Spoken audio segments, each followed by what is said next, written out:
name is Hello, my name is Sharon Roberson, President and CEO of the YWCA Nashville Middle Tennessee. And I thank all of you for joining the YWCA Stand Against Racism Lunch and Learn with the topic of becoming a better ally. And I am so thankful that you are here because this is really something that we all need to have, what I call community conversations around an issue. This month, we also have launched a 21 Days of Anti-Racism Challenge, and we encourage all of you to participate. All these activities lead up to May 5th at 11:30. We have a rally outside the courthouse. It's our Stand Against Racism rally. Our theme this year for the rally will be "We Can't Wait, Justice Now." In preparation for our rally, we wanted this month to talk about the focus on allyship.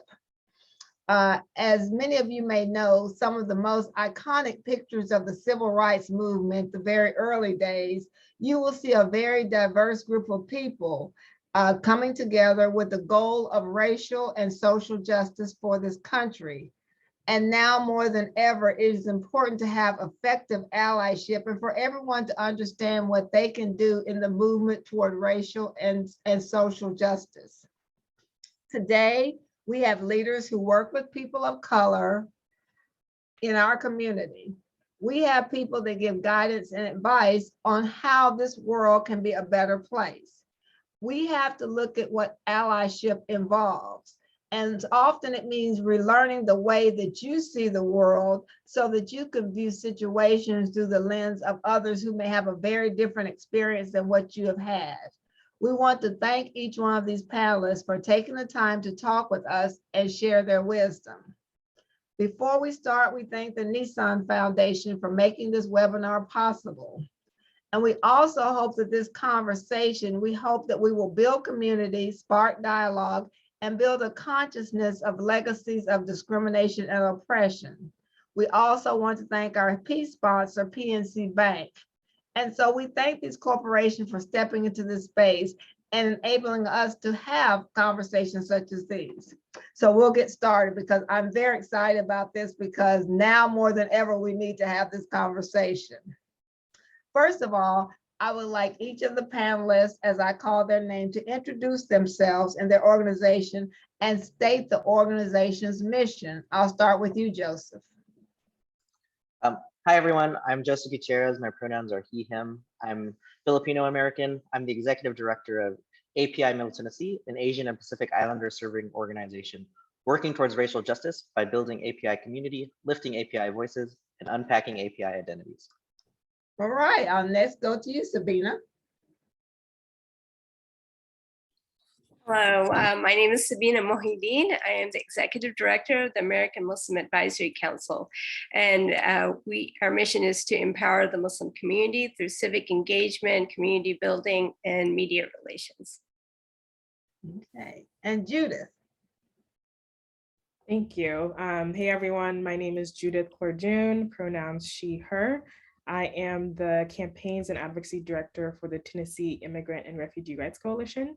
So our mission is to build power, amplify our voices, and organize communities around Tennessee to advocate for our rights.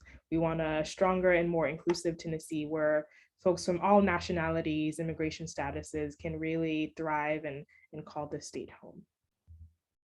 All right, Sheryl. Yes, good afternoon, everyone. My name is Sheryl Guinn.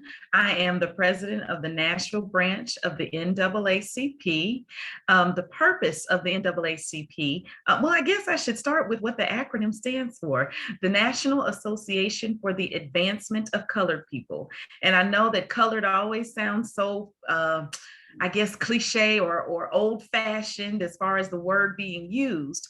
But when we're talking about people of color, I think it's very appropriate because that has become, I guess, our new way of saying, of it being inclusive of all races and ethnicities.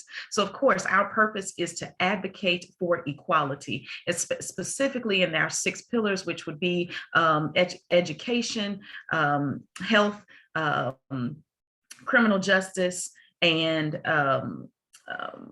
of course, I would draw a blank because I'm on screen. So, but yes, advocating for equality in all aspects of human life. Yeah, thank you, Sheryl, and thank you, panelists. And you see, we have a very diverse panel, and this is a wealth of wisdom.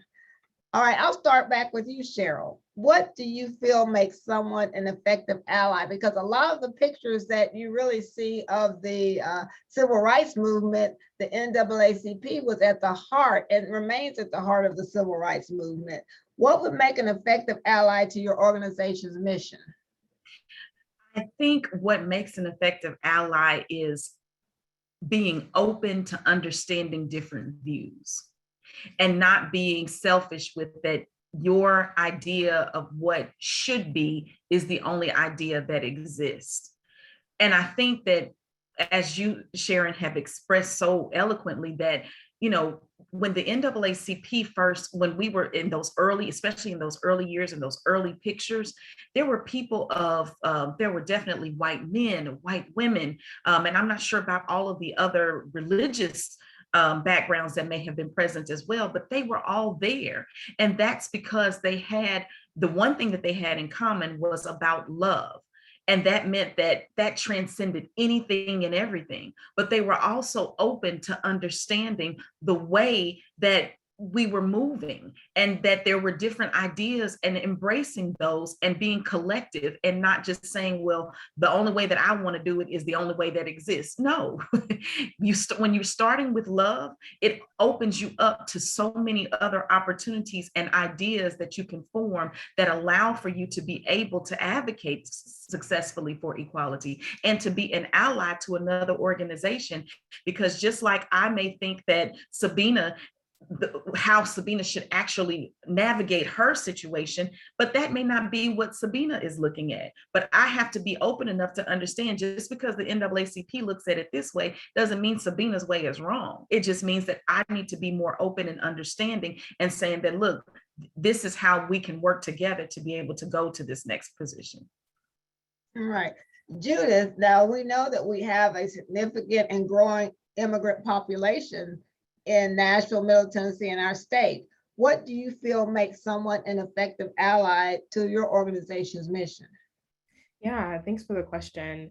So I would highlight three things really regarding allyship in general. So first, a willingness and commitment to understanding how interconnected our communities are, right? That the issues that immigrant communities and folks in Tennessee are facing are sometimes have the same root as, you know, low-income white folks or Black communities and, you know, folks across the spectrum. And so really understanding that in order to build power and get to the society and the community that we want, right, we have to build coalitions, because some of those issues are at the same root, are very connected.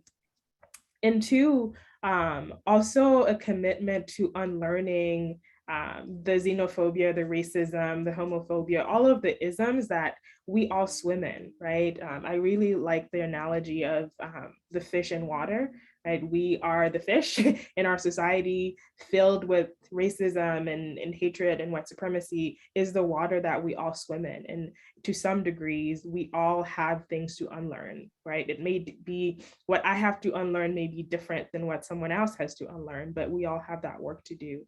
And so really being committed to doing our work. And three, also being willing to listen and take direction from the people and communities on the front line and most impacted, right? So if immigrant folks are saying, this is what we need, this is what our communities need, being willing to listen and take direction from those folks, and not coming in saying, hey, I know how to fix you or how to fix your community and your issue, but, you know, being humble and willing to listen to those folks. Okay. Sabina, I'll go to you. What do you feel makes someone an effective ally to your organization's mission? So Judith made some great points and it kind of overlaps there, but thinking, directly about the Muslim community, there's so much misunderstanding and misinformation about our community.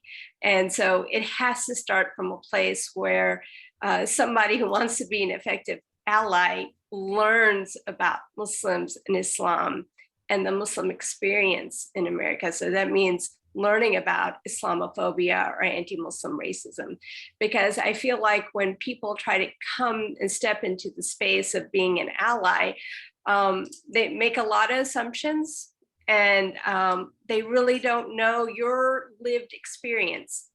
And sometimes they come to the space and they're questioning maybe why you're doing something or why you're saying something or not saying something, but they just don't know your lived experience. And that can hinder that relationship or your effort to be an ally. And so knowing that, unlearning those biases, but learning about Islamophobia and anti-Muslim racism, and being willing to ask us what we want from them. And so sometimes what seems like the obvious way to show up for a person or a group or organization may not be what they want. And so being, having that humility to say, hey, I don't know everything. I'm still learning. What do I need to know? And asking that organization or asking that group. So I think that's very important. All right. Well, Joseph, same question. Yeah, I think, it's really important when thinking about the Asian and Pacific Islander community is recognizing that our marginalization is very much tied to being made invisible. So really, I think, just to give a very personal anecdote, thinking about how history impacts us today is my own name, right? My name is Judith Gutierrez, and Gutierrez is a Spanish last name. And that imparts a colonial history that continues to obfuscate my identity, right? Both my parents are Filipino immigrants, and the Philippines is named after King Philip II of Spain, right? So my very identity, even written down, expresses a colonial history of oppression that has masked who I am today. And so, I think part of it in being an ally for our community right now, oftentimes means just stepping out of the way, recognizing, that if we've been made invisible, what you can do to increase our visibility is to step out of the way and let somebody occupy either your position or your platform. So really thinking about what that means. All right, well, thank you. I'll go back to you, Joseph, because in this question, when we put this on the list, I could not wait to hear the responses. And this is the reason why. The question is, how can someone attempting to be an ally distinguish between performative allyship or allyship that is done to increase one's social capital? Everyone wants to be hip. So whatever is the most recent cause, they want to say, I'm hip enough to be accepted by this group. Or someone that's using their position of power to communicate their support as an ally. I always say that for me, being a Black woman, I needed people to not say, well, I'm cool, I'm down. I needed someone to stand into that place and use their privilege to be a champion for me. And this question to me is very significant. So Joseph, a lot of people will get on Twitter or Instagram, or I'm down with it. I think this is wrong. I think it's wrong for you to be discriminated against. What can they do to use their position of power and to be effective allies? Joseph.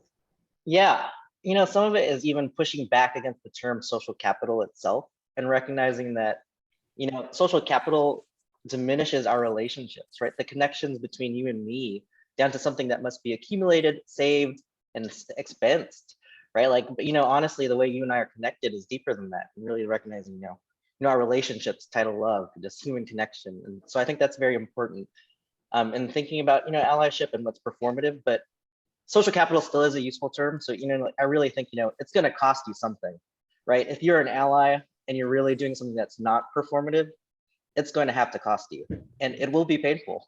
There will be something that, you have to recognize that, being an ally means actually having to spend something. So those are just some quick thoughts I have on that. Okay, and Sabina, I will say this, we're in a political season in Nashville, and you will see people in spaces that you have never seen these people outside of a campaign.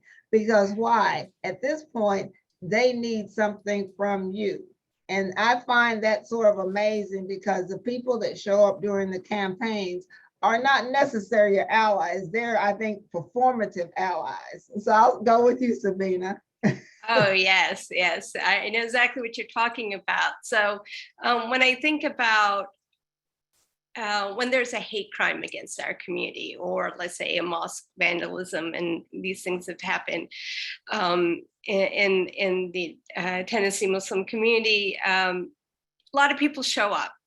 And it's great. People from different religious background, racial backgrounds show up to stand beside Muslims. But my question is, where were they when the rhetoric was being made, when people were saying things against our community, creating this climate where this hate crime could occur?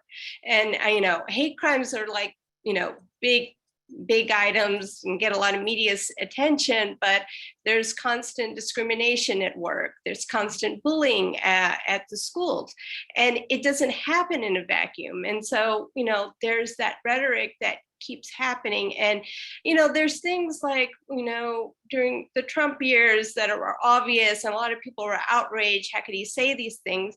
But there are a lot of other things that go under the radar. And as a Muslim, we recognize, hey, this is problematic. This person is saying something.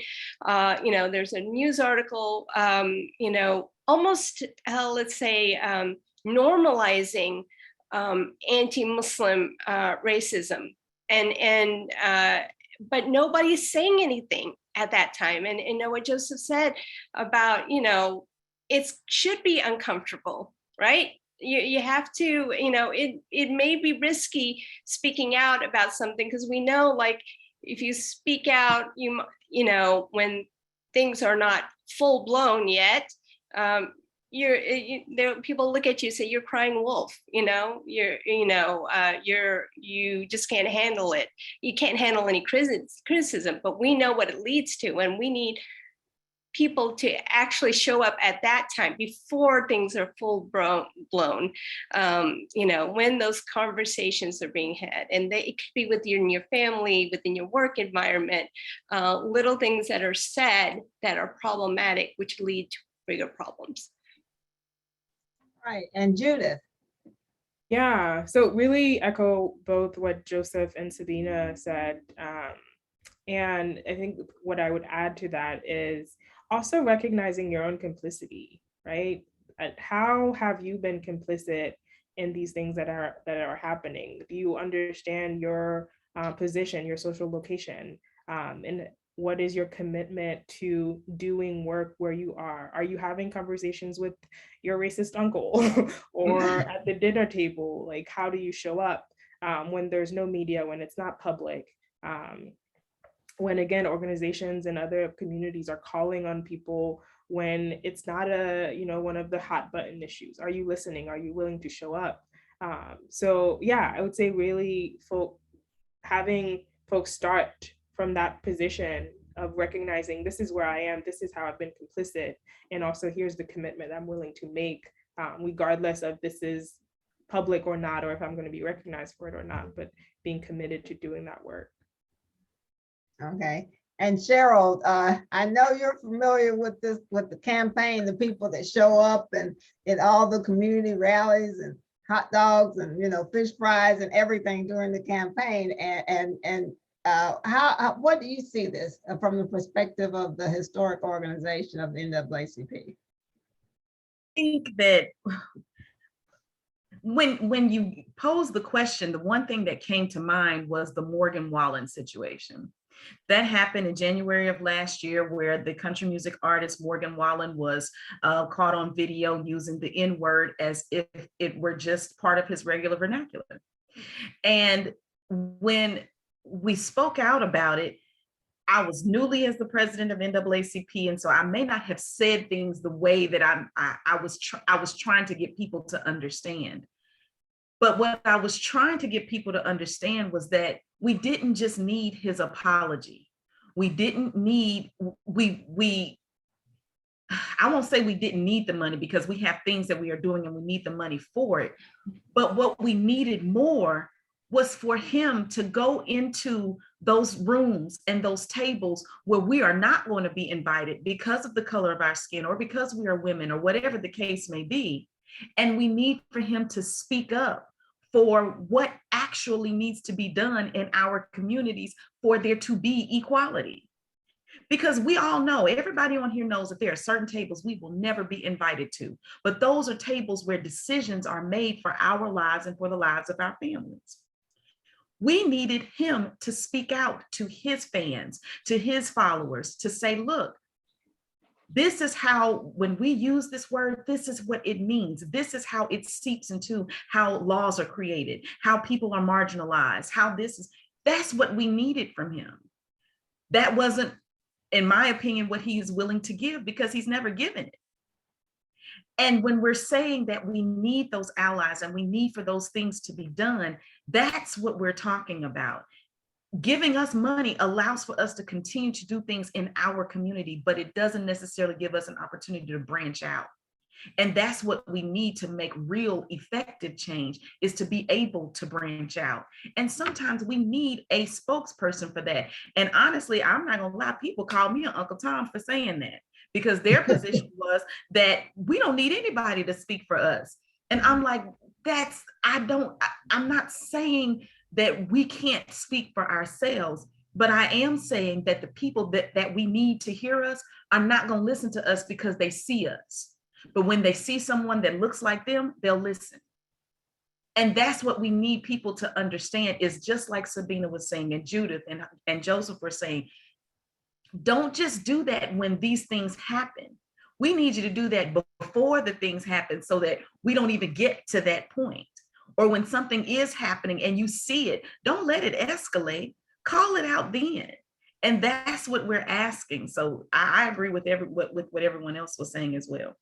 Yeah, what we're getting at is holding people accountable, and holding them accountable before there's a crisis, because there have been several crisis points in our history. I will say George Floyd created a crisis.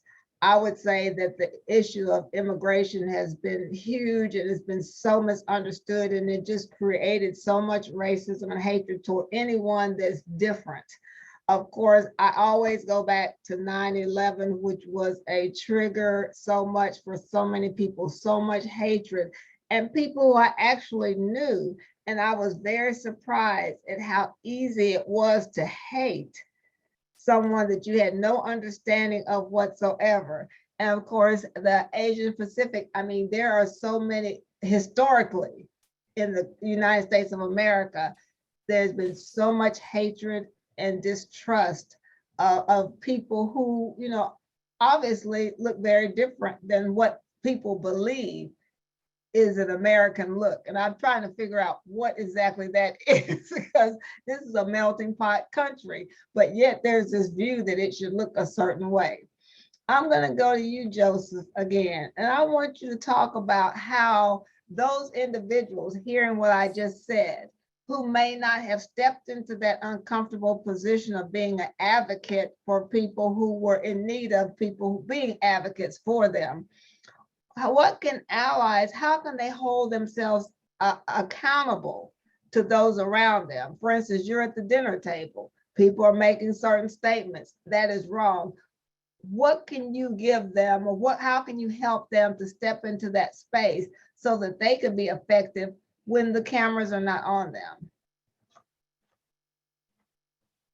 Yeah, that's like a pretty difficult question too, but you know, I think one question people can ask themselves and thinking about is, you know, like, what have you given and what have you received?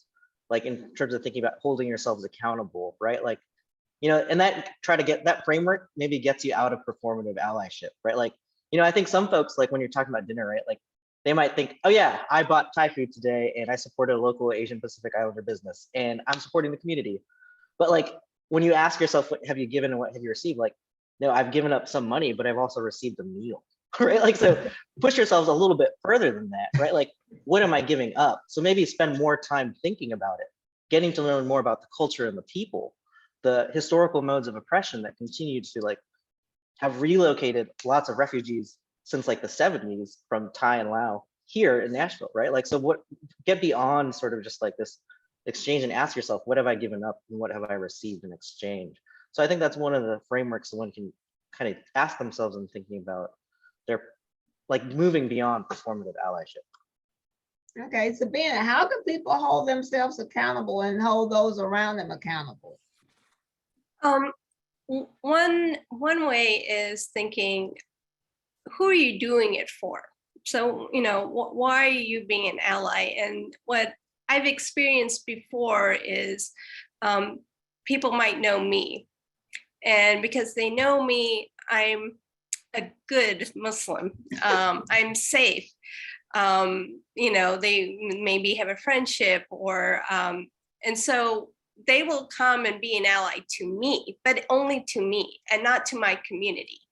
And for me, that's not good enough, because if you're not being an ally to my community, I'm still not safe. You really haven't helped me that much. And I think sometimes people don't understand.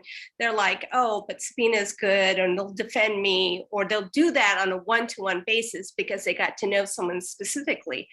But you got to go beyond that and think about the community that's being harmed. And again, your own biases where you think, well, because I know somebody, then they're safe, but my stereotypes for the rest of the community are still there. And then, you know, another thing is, you know, when you're trying to hold yourself accountable as an ally, you should really think about, are you just uplifting your own work, trying to be an ally, or are you uplifting the work of those marginalized communities? So who are you trying to get credit for? Or, you know, you're trying to feel good. I helped someone out, or my organization helped this, you know, group out, and you're trying to get, you know, media attention or whatnot, credit in the community, street creds, whatever. And you're doing it and pretty much walking over and trampling over the organizations that are actually doing the work on the ground. And so you need to really think, you know, are you uplifting the people who are most, are you centering the people who are marginalized and uplifting their work? Okay, Judith. Yeah, so, you know, the word accountability is such a big word. And I think sometimes, right, there's the implication of, are we asking, how do we punish people when they fail to do something, right? Which is, I think, a different question, but sometimes is included in the accountability piece. But for me, I think that you have to start with relationships, right? So whether relationships to a person or to an organization or to a community. And because sometimes I think people give themselves, like, as Joseph was saying in that example, like, this is the one thing I'm going to do. And once I've done that, I've checked the box. But there is no relationship to continue to push you and question you and make demands of you. And so I think that has to be a center, right? A central component. Who are the people that you're listening to? Who are the people that you're in relationship to? And what are they demanding of you, right? What is the request that is being made? And so I think for allies who want accountability, right, that is a key question. What are the organizations and the communities demanding? And are you able to meet those requests, and are you listening to what they're asking for? And Sheryl, you know, the Black community historically has been very loyal and gone out there and worked for people. How do you hold these allies accountable? What should we be doing? Wow. And like, that's a big question, because it's almost, that's almost a full-time job. to just hold people accountable, because like everyone has stated, people jump on a bandwagon and then they're gone. But in some instances, they don't even jump on the bandwagon. They make one statement and then that's just blown completely out of proportion. And you're like, yeah, they didn't do anything. I don't even know what, how did this happen? So it's one of those things of, oh gosh, I think when you're holding someone accountable, you're understanding what your mission is, and then understanding that not everyone is as supportive as they seem, and that because they are not, you have to be true to you. I'm not saying this very well, because when I think about holding someone accountable, I think sometimes there was another panel I was on and we were talking about the police department, for an example. And I said, I feel like I'm always badgering about what the police are doing or what they're not doing and how they're, harming the community. And I said that sometimes I feel like I am saying things so often against them that it's not allowing them to come to the table and change. And someone said, no, because if you're not continuing to speak up, then they will not continue to understand what they have done that is incorrect. So although I agree with Judith that it's not always about punishing someone or saying that something isn't done, but it's also about remembering that if you aren't the one speaking up about what isn't happening or how they are not doing what they should be doing or what they said that they would do, you are harming those that you have been assigned to assist. So if you're not calling it out and saying that, look, this is the way things should be happening, this is what we were expecting of you because of what you said and what you did, then we're not protecting those marginalized communities. We're not protecting those that are poor. We are not protecting those that are constantly being discriminated against. So I think although punishing is not the only thing that word means, being vocal about when it's not happening is a requirement, because if we don't do it, then we're hurting those that we have been assigned to protect. Great. Now, the next question is very important, because in this role at the YWCA, I've had a number of people who are well-meaning. I'll give them the benefit of the doubt, very well-meaning, and they do not go, let's say, in a Black community, an immigrant community, any other community, definitely not in the Muslim community, because they said that there's this fear that somehow they'll do something wrong and they'll have some negative consequences. I've never been able to get them to quantify the fear, but it's a fear. And the other day, because I've been to the mosque many times, and I had some people, this was their first visit, and they said that they had always been afraid to come over to any event there. There's this fear. So what advice would you give or concerns you would give to someone who wants to be an ally? I'll start with you, Sheryl, but is afraid they'll make a misstep. They're afraid to be at something the NAACP is sponsoring because they're afraid they'll do something wrong. I was surprised by that, because it has happened. For example, we were out at Hadley Park and we were doing voter registration. And as you know, a lot of people, well, some people may not feel comfortable expressing to you why they can't vote or why they're not registering to vote, because they may have a felony on their record.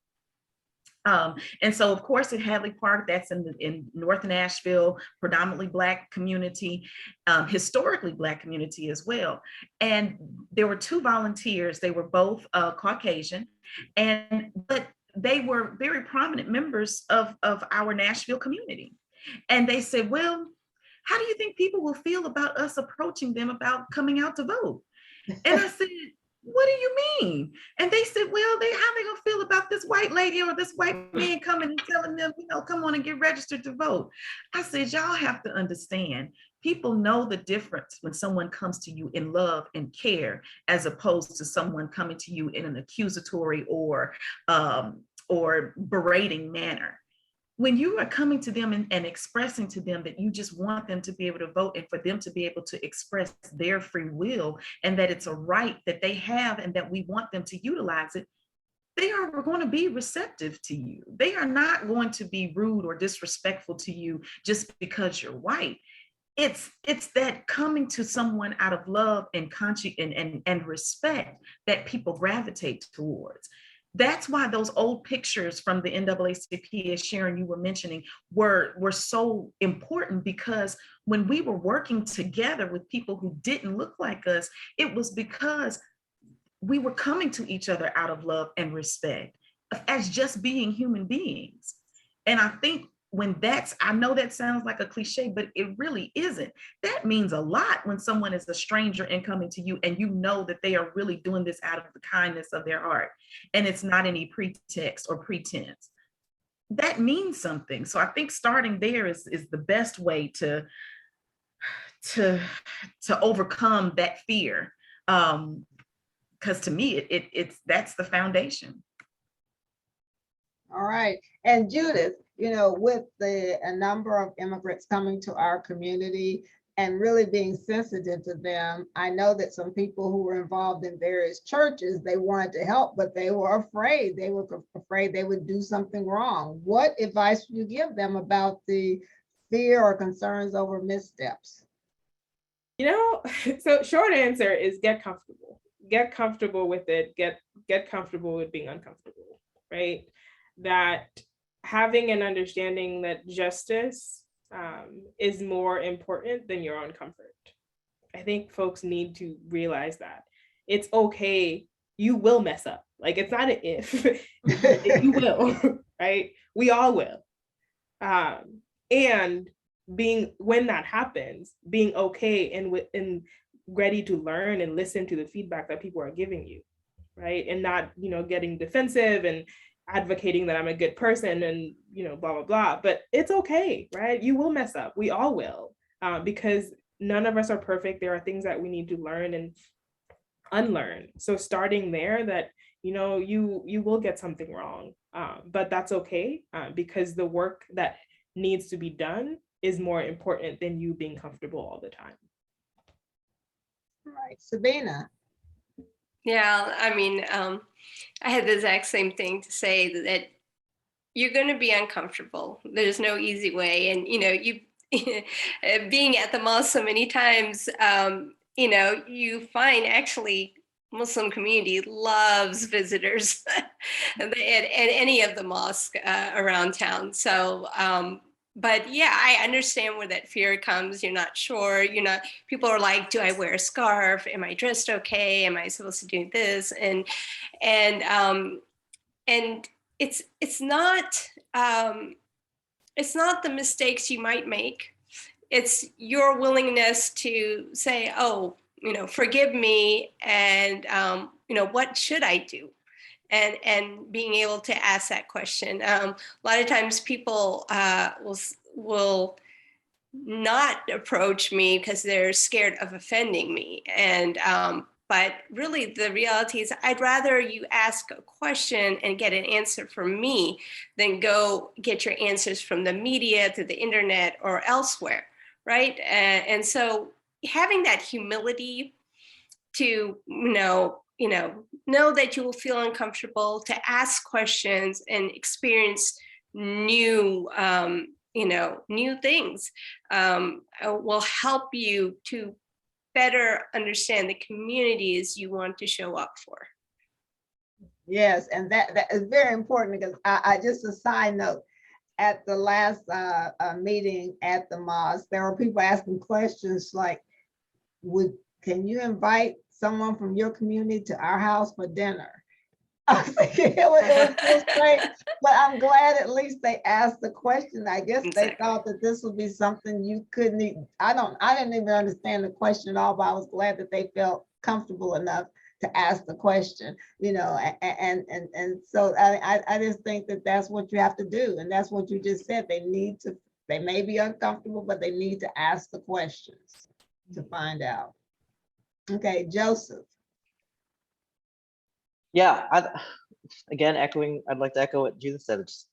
be all right with being uncomfortable. Even I myself, just personally, like, in advancing my community's issues, like I'll also have to recognize how that fits in the scope of Southern white supremacy and anti-Blackness, and recognizing, like I'll have to address these things and in the course of fighting for the liberation of my own people. So really recognizing that kind of interconnectivity and web that we're all a part of. And I think there's a question in the chat as well, or in the Q&A button too, but also recognizing that in a lot of ways, for moving people that are apathetic, in part, means making the case, that white supremacy harms us all. Yeah, very much so. And the next questions, we have a couple of questions also from the audience, but we wanted examples of allies using their privilege to support your organization. This is a real life story. I had the privilege of working with a staff that reported to me in Manila, Philippines, at an organization called Integra. Wonderful, wonderful people, wonderful experience. When the people from the Philippines came to the United States, they flew coach. They were all employed by the same company, but anyone that left from here and went there, we had first class tickets, first class, business class tickets, because it was just that level of comfort that you were entitled to. I never understood this. And I asked questions and it went all the way up. And so once I had the privilege of being around the CEO of the company in New York, and I asked him that question. And he kind of joked, and I would say this is straight up racist, but I'm going to tell this group that. He says, well, they're little. So they can fit in the seats. I was like, no, we got to do better than this. I said, look. And so the next time my staff came, I think it was kind of sad because I think they only fixed it for my staff. They had their good tickets. I told everyone, I said, they're probably going to end up putting me back in coach rather than moving them up. But that sometimes you got to step into that space of injustice. And I was so used to looking at a situation that was not justice to me because I was Black. So I knew, in Black and woman, I knew this wasn't right because I would believe in equality. So I said, look, this bothered me. But all the way up and down the line, it bothered no one else. And they said that had been the policy of this company since the beginning of time. What was interesting, when they had white South Africans that came from South Africa to the United States, they got first class tickets. I brought all this, I'm a lawyer, I brought all these issues. They got their tickets. The only ones that were out were the people who were marginalized groups of people. And then they even had some people coming from the Black South Africans got the benefits because the white South Africans, the most of leadership, so they got their first class, but then the people from the Philippines did not. And that just wasn't right. So I do believe that everyone thinks, well, you're in that space, but everyone could put themselves at risk as they see it. But it's not really, because when you do something for justice, you're not putting yourself at risk. You're helping your community. So everyone has an obligation. But I'm going to ask you examples of how allies can use that privilege, because you do have privilege. Black people have privilege. I just happen to be a Black person that's in that rare situation where you have a little privilege, but you're putting yourself at risk, but so what? I think it's not really a risk because you're working for justice, but how can allies use their privilege to support your organization? I'm gonna go back to you, Sheryl, because I was with you, girl. You may not have realized it, but I was with you on that Morgan Whalen thing, because I knew that he needed to use his privilege in that community to support what the NAACP does. So how can people use their privilege to support your organization? I won't say that it's easy, because I guess you're going against what, your friends or others may say, but when you hear that off-color joke, don't laugh and remind that person, maybe even pulling them off to the side. Remind them that, look, what you just said was all the way wrong. You cannot, it's not just that you can't say it, it's just inherently wrong. But you have to come out of love with that. You can't front that person out while they're telling the joke and just say, and make them feel embarrassed, because then it's going to be an unhealthy discord at that point. But pulling them off to the side and expressing to them that, look, what you said was completely wrong. You know, that's not anything that you should ever say again. You know, the harm has been done at this point. I do think that you should apologize, but if you not, I keep saying out of love, out of love, out of love, and I don't want anyone to think that I'm just saying it as a cliche or that I'm just saying it because I don't know another word, but you have to, because as soon as someone feels that you're trying to, I don't know, correct them or to disagree with them publicly, they feel embarrassed. And then at that point, you've lost a whole opportunity to have a healthy discussion. And so it's like you have to be understanding, you have to be caring and patient, and you have to do it out of love. But Sharon, I think your question more poignantly was, how do we tell our allies how to do that? And I think starting from there is the way to do it, but then also asking them about things that are important to your community. So let's say, for example, if we're talking about Fort Negley, which is the Civil War, I can't think of it. It's not a bunker, but it's a thingy that was built over in South Nashville. And it was built by slaves because they were the soldiers that were there. And they're trying to figure out, what should we do? How can we preserve Fort Negley? Because it's just such a historic place here in Nashville. Talking to our allies about, look, that place, Fort Negley is in a place that is at this point gentrifying. That area is worth a lot of money. So the arguments as far as what should happen with Fort Negley are huge. But we have to have people that are going to those tables, that are invited to those tables, and have that money backing, whereas someone is going to listen to them that take up our cause. And what we're asking you to do is to be kind and to be respectful and to be loving, and understand that not just what you think is important is the only thing that's important. Understand that what other people need is important as well, and go to bat for it in those places that you know we won't be invited. So we have to, you have to make that ask, but really, I wish our allies would understand, ask us what we're fighting on, ask us what we're advocating for, and be willing to listen and to then back it up with your actions. I don't know. Hey, Judith, let's talk about, because there are a lot of people that purport to use their privilege to help those who are immigrating to this country. Give us some advice. Let them know how they could better utilize their privilege to help those who are newest to the country. Yeah, so, I always have to come back to the point of, who are you listening to, right? Because there are moments where you are being asked to step up as an ally, and there are moments where, I think, as Joseph said earlier in the conversation, there are moments where you're asked to step out of the way, right? And so, for example, most recently, we've been working on a professional license bill, and we're able to, succeed in passing it. But throughout that strategy, there's been times when we needed, part of the strategy was we needed to be quiet, keep the narrative really tight, and we needed folks and allies to step out of the way, right, and let the strategy work. And then there are moments where we needed folks, people who had relationships with certain legislators or different boards, et cetera, to make calls and use some of their relationships to further the strategy, right? So again, what are you being asked of in the moment? And are you willing to do what is being asked of you, right? Because I don't think there's a one answer for every situation, but you have to, take it case by case, and look at who are you in relationship with and what are they asking of you. All right, Sabina, the same question.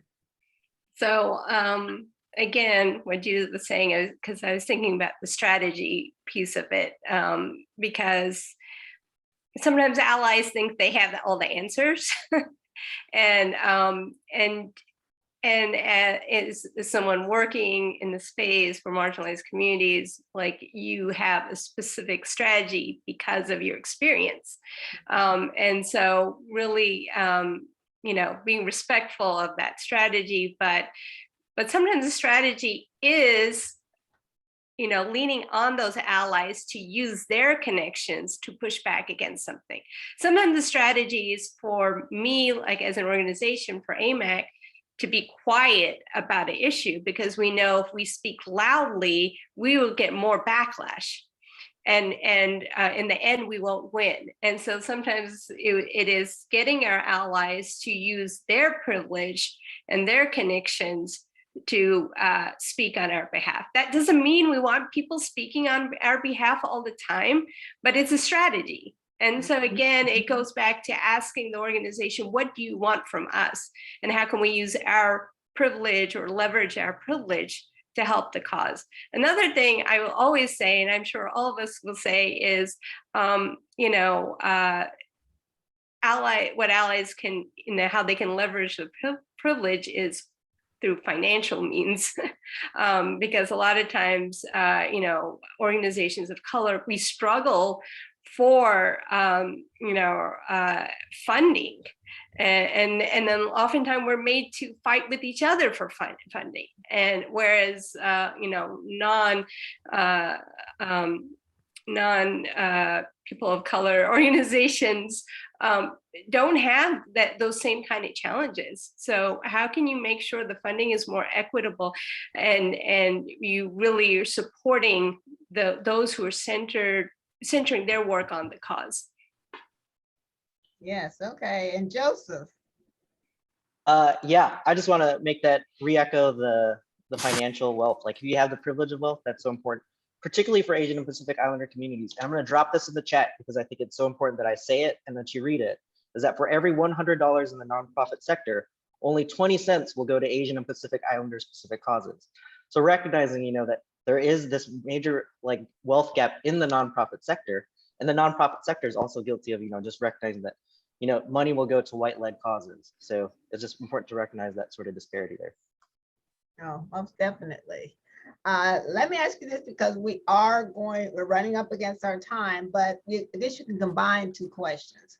One is one last statement you would like to do or advice for the audience, but beyond that, and this kind of ties, we were asked, if you want to be an ally, how can you recruit others in your privileged community to support organizations such as these? Joseph. Man, that's rough because I'm going first on this one. But I think Judith had mentioned relationships, and Sheryl was talking about love, and I think take time to get to know somebody, and I think that's very important, right? For the Asian and Pacific Islander community, for some people here in Middle Tennessee, the only Asian person they might ever talk with is the person they get their Chinese food from. So go beyond that relationship and start to connect. Really think about making connections with people, learning about them, and really thinking about how you can support their voices, their causes, and their issues. Okay, Sabina. Yeah, follow us on social media. See the work that we're doing, and see how you can show up and support it. So centering the organizations that are leading the work in particular communities, and seeing how you can support it by showing up or donating. Okay, Judith. Yeah, so there's a quote, and I'm going to paraphrase because I don't remember who it's from exactly in the exact words, but essentially that if you're doing something to be nice or for me, then don't do it. But if you want to get involved because you understand how your fate is tied to mine, then those are the people that I want, right? That start from understanding how we are interconnected, and the systems that impact me also impact you. And then we can move from there, right? We can be committed to dismantling the systems that impact all of us. So that's what I would say to folks. And also, as Sabina said, another plug-in, right? Organizations are making asks all the time, right? Follow us on social. There are so many requests, so many needs. So start listening, right? Start listening to what folks are asking of you, and plugging in where you can. All right, and Sheryl. Yes. So the NAACP, we work through our committees, and we have a committee for everything. What I would ask is that people who have an expertise in housing or education, health, criminal justice, join our organization. Lend us your expertise, whether that's a connection that you may have, whether it's a knowledge base that you have, whether it's a network that you may have. Those are the things we need to be able to branch out. And so that people understand that what we're communicating doesn't fall on deaf ears, and it's actually getting to the persons that we need it to get to. Help us to create basic databases. I mean, you know, those help us to organize so that we can then disseminate the information the way that we need to. Help us to have the great social media platforms that we need. Share our information. You know, don't just look at it. Share it with somebody. Send that email to the rest of your network. You know, talk about what's actually happening. Don't just view it for you. So it still goes back to that doing things out of love, which means that you're not selfish. You're not just looking at it for, oh, okay, well, I'll just toss that aside. It's like, oh, you know what, so-and-so would be good for this. Let me at least send this to him, and I'll follow up with a phone call and see if, you know, if that's something that they can get involved in. So yes, being vocal, being lending your talent that you have, we'd love to have it. So please just join us and work with us. Yeah. And thanks, this panel has been wonderful. I will challenge everyone that's listening to this. Please step outside your comfort zone. Do something for your community. There are many communities represented on this panel. Each one of them, as Sheryl said, with love, will help you. They will teach you about their communities, and you can volunteer. You can give hard dollars, which are the best kind is the hard dollars, because these organizations struggle and they need your support, because helping other communities will lift the Nashville community. And whether you believe that or not, that is very true, because it's going to take all the people around this table in order to lift this community and move it forward.